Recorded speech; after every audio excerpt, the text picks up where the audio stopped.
Welcome back to another 3D print business vlog. I'm pretty excited about this video because even though just a couple videos ago I reorganized the printers, as you can see here, we're going to reorganize them again because we are making way for another printer that I purchased for the business side of things. And as you can see by the space there, it's going to be a relatively large printer. So we're going to take a look at that unboxing and everything. And just so you guys are wondering what it is, it's this one right here, which I don't know if you can see that or not, but it is the Bambu Lab H2S.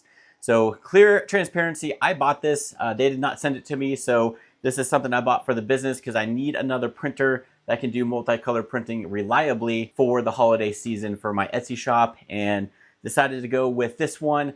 Looked at the P2S, but unfortunately those aren't in stock and I can't wait. So I had to pick this up. So I was eyeing this one anyway, but really excited to see what this thing can do, especially with that bigger build size. So this unboxing might be a little bit different than some of the other unboxings that you've seen online. This is just a standalone printer. Unfortunately, they did not have any of the combo units in stock because I know it's way cheaper to actually buy the combo than the printer and AMS separate, but this is all that they had on their website. Everywhere else was out of stock as well. And again, I couldn't wait. I needed to get the printer here printing for the holiday season. So went ahead and bought this through Bambu Lab at the $12.49 price that they had listed plus tax and all that stuff.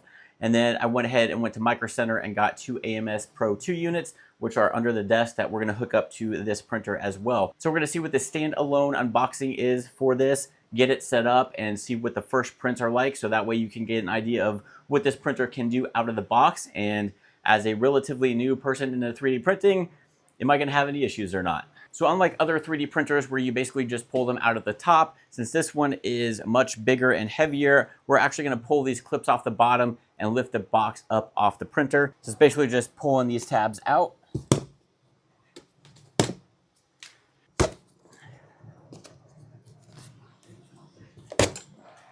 And now we're just gonna lift the box up off the printer.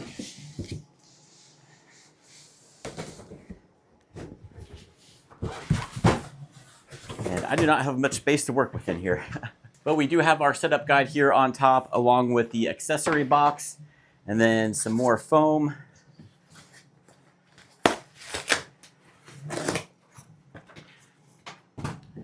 So we're gonna actually have to break this stuff off.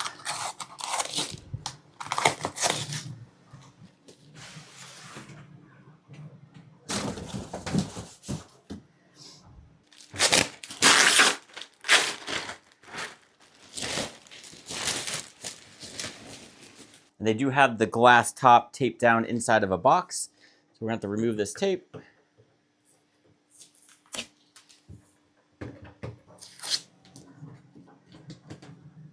Set that aside for a second. And then I'm gonna just basically pick this up and put it on the desk.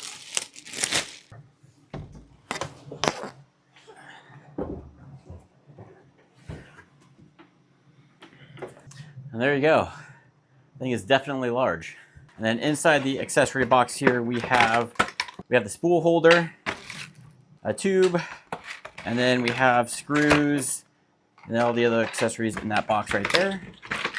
You see we have our hex keys in here, some extra parts, the lube for it, and then it looks like we have a nozzle and silicone sock there.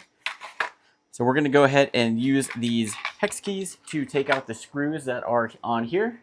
I'm gonna untape the door. I do like the fact that they have these glass doors inside of a bag in case they get broken during shipment or whatever. It's gonna break inside this bag and not all over the box. So you basically just have to peel off this bag here.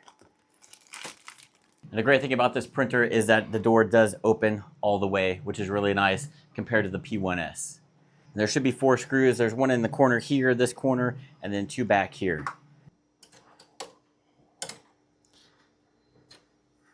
Now that the bed is unscrewed, we're going to remove all these zip ties that are in here and remove all the foam. So this here is the box that holds the power cord. You'll see some little foam pieces throughout here. Basically anything with a sticker on there that says remove, go ahead and remove that. So now I'm going to install the spool holder, which is right here, and then it does come with the tube for that. I'll probably keep this on there in case I have to print with TPU or something, just because I will have the room. You'll see it just slides on this little notch here.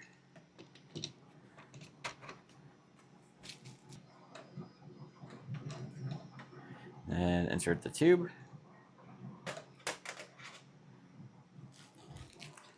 We have a few more things on the back here to remove, so we're going to remove this tape that's over the venting, and then your safety key here. And you do need to insert the safety key into the slot, otherwise the printer will not turn on. And then I just realized there is a separate insert here for TPU, so I will not be using it with this. It'll go in right here. And unfortunately, the power cord that they give you is not very long. I'm hoping this will work since I do have a power strip mounted underneath that desk, but I really do wish Bambu Lab would make longer cords, especially for those people in print farms. You definitely need more cord. But we'll go ahead and get the cord plugged into the back here. All right, so I was going to connect both AMS2 Pro units, but apparently you still need the filament hub with the H2S to put more than one AMS unit on there. I didn't realize that. I thought based on their website, it didn't seem like you needed it, but apparently you do. So since I don't have the filament hub, I'll have to go run and grab one tomorrow. I'm just gonna hook up one AMS unit so that way we can get it printing. So I went ahead and unboxed one of the AMS units, and we'll go ahead and get that plugged in the back here, get everything turned around, and get the printing.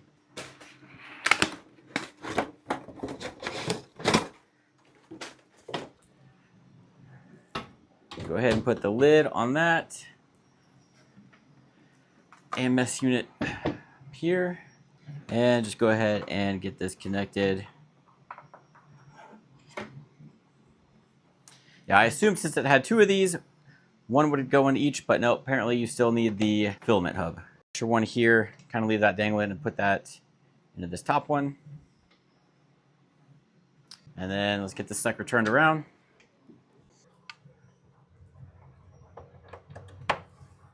All right, good news is power cord did reach the power strip, but just barely. So we'll go ahead and go through the initial setup here. So we want English, North America, and then we'll set up Wi-Fi. And then I'm gonna go ahead and open up the Handy app and get this binded. All right, got that binded to my account. Go ahead and agree. Skip that. So it'll ask you to verify everything has been removed. And then we're gonna let it do its calibration, but just to double check, everything has been removed from here. Man, I do love this lighting in here. That is, you can definitely see everything in here, which is nice. And then you have the little status bar down here, kind of like the one from BQ on my P1S, which is awesome. But this one looks pretty cool too. Nope, I definitely forgot to remove this. Need to remove that. And remove that.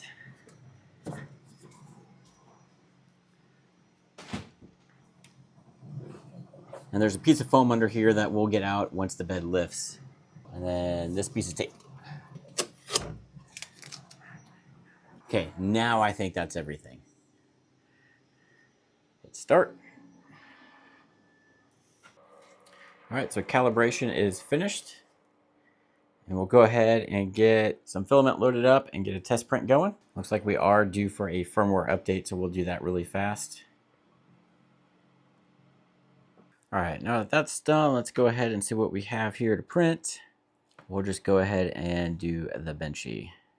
Unfortunately, to do time lapse, you do need a USB stick, which this one does not come with, unfortunately. So I'll pick one of those up when I'm at Micro Center, picking up the filament hub. But we'll go ahead and then just print this with the black PLA. See how it turns out. All right, so 22 minutes for the Benchy. And let's take a look. Looks pretty good. I mean, it is a Benchy, but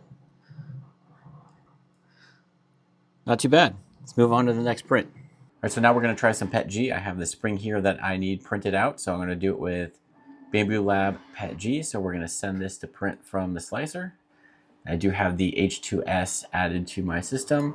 You'll see here that it does have an auto on and off for the auto bed leveling and flow dynamics. So I'm just going to put those to auto and hit send. One thing I like about these new printers is this top vent here. So when you're printing PLA or PETG, it'll open this up, and then that way you don't have to keep the door open. And not that I do that anyway, especially on the P1S, but technically you're supposed to keep the doors open when you're printing with those filaments. But this plus the P2S has this top vent here, so you can print with everything closed. And the touchscreen on this is really nice. Obviously you can see the print that it's got here, and then it'll tell you the temperature of everything, and it does have the skip in case an object messes up. You can skip that object, and it tells you what it's doing down here. But then the settings on the side here tells you everything about the printer, and then we have the AMS unit, which is really cool, and then just everything on there. And any error messages that pop up, it'll pop up here. But I really like the screen and the new system that they have here.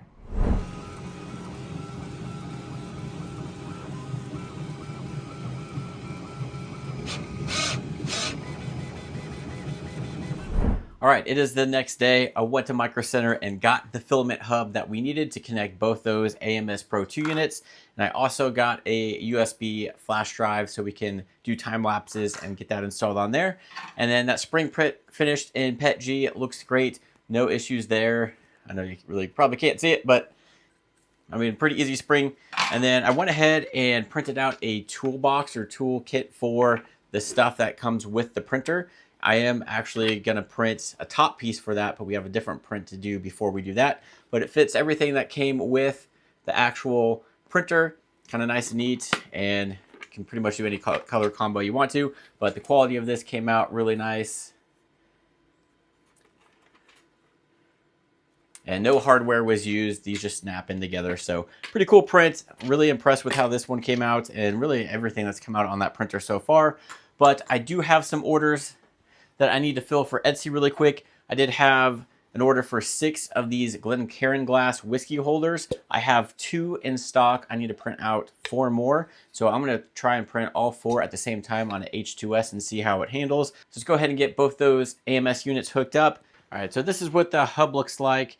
And then basically what we're gonna do is cut a piece of this tubing off just short enough so we could connect an end here and then an end into this top one right here. And then we'll get the AMS Pro units into this right here. All right, so I cut a PTF tube to about 4.5 inches. We're gonna install it into here, and then we're gonna install the single end into there. And then we're gonna take our tubes from the AMS units and then just install it there. The one down here. Doesn't really matter which one it goes into. All right, so now I have one cable going from the one AMS into the back of the printer, and then I'm going to take the other cable from the second AMS and plug that into the first AMS and kind of just daisy chain it that way. Close up of the filament hub connection there, and then the back of the first AMS unit, got both cables going into there from this one here. All right, so you can see that's quite the bend in the tube there. So I'm gonna see about installing a longer one to see if that kind of helps with that, just because where I have the second AMS unit kind of stretched pretty thin. So let me put a longer one in here. All right, so that's way better. So this is basically just the replacement piece that goes in here. So I just reused that. So that's definitely a less of a bend.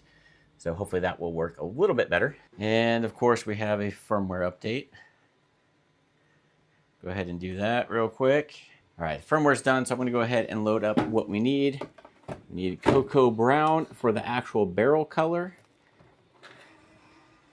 And then this Bambu Lab metal for the bands on the barrel.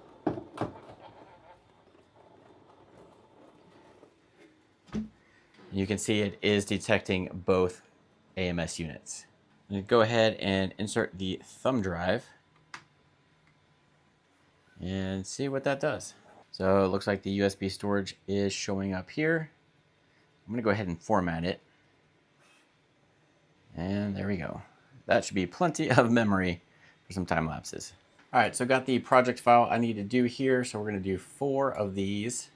All right, so the slicer is saying 1 day, 9 hours, and 53 minutes for 4 of these on the H2S. And on the P1S, it's slightly faster. 1 day, 9 hours and 1 minute. So we'll just go ahead and switch it back over to the H2S. And I just want to quickly show you the lighting difference between the P1S and H2S. You can see this is the standard light with the P1S, pretty dark in there. And then moving over to the H2S, much brighter. And this is with all the lights turned off in this room. And this thing, you can see the whole build plate and the entire inside of the printer. So much improved lighting with the H2S over the P1S. The barrel's finished up and the amount of time that was estimated in the slicer program, and everything came out great. So I did another print here and it took about 17 hours and 24 minutes. And these little Halloween guys came out great. I got about 15 of them on this plate. No errors or anything with this so far. I'm going to try another version of something similar to these little guys, but that's going to be a lot more involved with color changes and everything. So I'm going to get that loaded up. So just finished up a long print. It looks like this one went for a 1 day and 9 hours and 11 minutes. So quite a bit of time with this one. And I actually did use all 8 colors.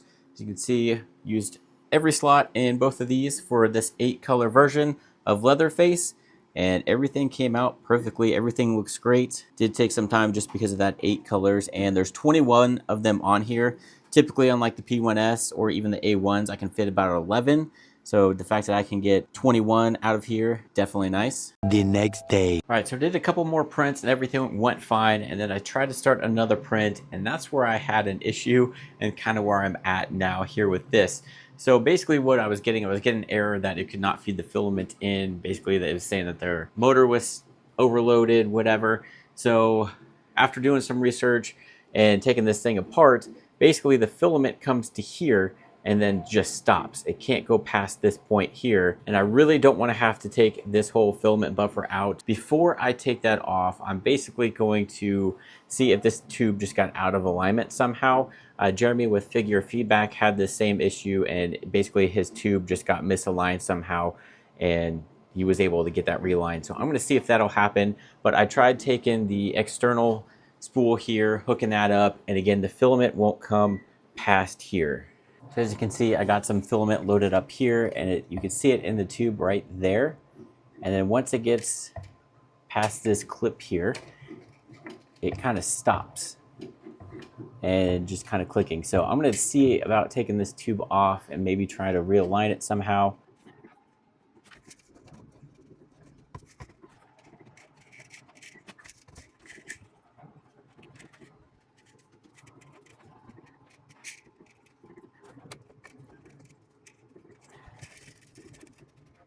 So I tried to reconnect it just to see what would happen, and you can see it's doing the same thing.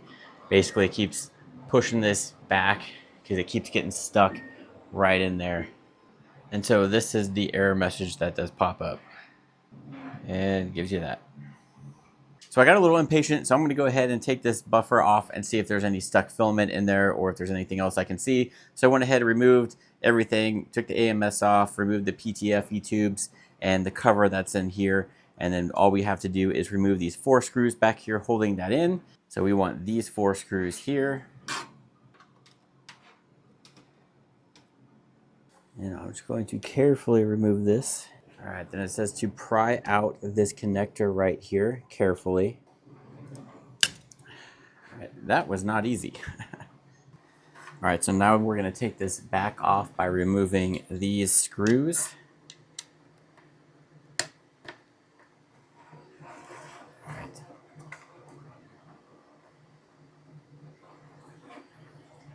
Now there is a magnet in here. You got to make sure that you install the correct way.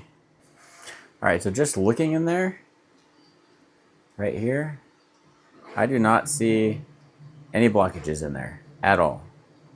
Now, if you look at Bambu's picture of their actual magnet and how it went in there, that is not how mine looks or came out. So you can see this is how it came out here.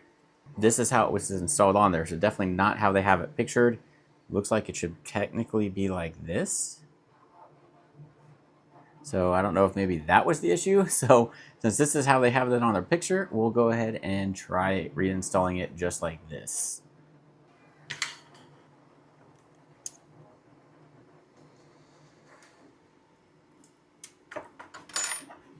All All right, so I've installed it just like they show in the picture. All right, so I went ahead and checked it, and it does look like the filament goes through now. So ideally this should work. It goes all the way through. So let's get everything back together. All right, we're good to go. Let's get this hooked back up to the printer. All right, so fingers crossed this works and that everything went together fine. Just print something here real quick. All right, well, it appears the filament went through. It didn't get pushed back again. So this is further than we've gotten before, and it looks like it is actually extruding there, so we should be good to go. All right, well, that was interesting to say the least. Not really what I expected in my first, not even week owning the H2S. That is a problem that I've seen other people having. Like I said, Jeremy with Figure Feedback had something similar, although his was the tube that got disconnected. Mine was a little bit more involved with that. So definitely something to be aware of. There are other people having issues with the filament buffer early on in their journey with the H2S. Mine ended up not being a stuck filament or anything. It was just the magnet somehow got turned upside down inside there. So I went ahead and put that in there correctly. And as you can see, it is working again. So hopefully that doesn't happen too often. I did go ahead and order an extra filament buffer just in case, because you never know, especially since this is kind of a known issue. But hopefully that's not something that's going to continue to happen on this thing. Time will tell. Again, I haven't even had this thing a week, and yeah, I already ran into that issue, and I have yet to hear back from Bambu Lab on that ticket. They're several days behind on that, but luckily I was able to get that fixed. They do have Bambu Wiki where you can go on and kind of learn some of the troubleshooting, which is where I found some of the instructions on how to take that apart and make sure the magnet is orientated in the right direction, and that seems to work. So if you are having any issues and don't want to wait on Bambu Lab or can't find what you're looking for on YouTube, definitely check out that Bambu Wiki page to see if there's some troubleshooting options there. But other than that, this thing's been awesome. It did handle that, what was it, 1 day and 9 hour print just fine. I'm actually going to throw another one on here that should take probably about 12 hours or so. Some heads for some of those other figures, and then just keep this thing going as much as I can. So a lot of cool upgrades and features on these larger H2 platform printers. Now, would I recommend this to everybody? Probably not. Not everybody is going to need a printer this big or a printer that expensive. Like my most reliable printer in here right now is my P1S, surprisingly. So I would definitely recommend, unless you need that big build plate and that big space, because this is a large printer, it does take up a lot of room. Unless you need to print off like big objects like helmets or stuff for cosplay or whatever, the P1S is handling just fine. And now that the P2S has been released, the prices on these are coming down. I think right now they're doing a Black Friday sale to where you can get the combo with the original AMS for $549, which is a really good deal. I'm actually thinking about picking one of those up just because the Anycubic Cobra, you know, it works when it wants to work. I keep having issues with the files not downloading through the printer from the software, so not sure what's going on with that. It's kind of finicky, but I'd like to get another reliable printer in here in its place, and I think really a P1S will do just that. But you are limited to that smaller build plate of 256 cubed, where you get a much bigger build plate with the H2S, but again, a much higher price point on that. So I just checked on the printer. I have 114 hours on it, so not a lot of time for that filament buffer to do whatever it did with the magnet, and I don't know how that happened, but not a lot of hours. But I'm gonna keep running this machine, see how it does, put it through its paces, especially with a lot of long multicolor prints, since I do have 8 color options with this. So we'll see how it goes. If you guys aren't subscribed, hit that like and subscribe button so you'll be notified when I come out with more videos on the H2S and kind of my experience with that. But until next time, go ahead and check out these other videos right here.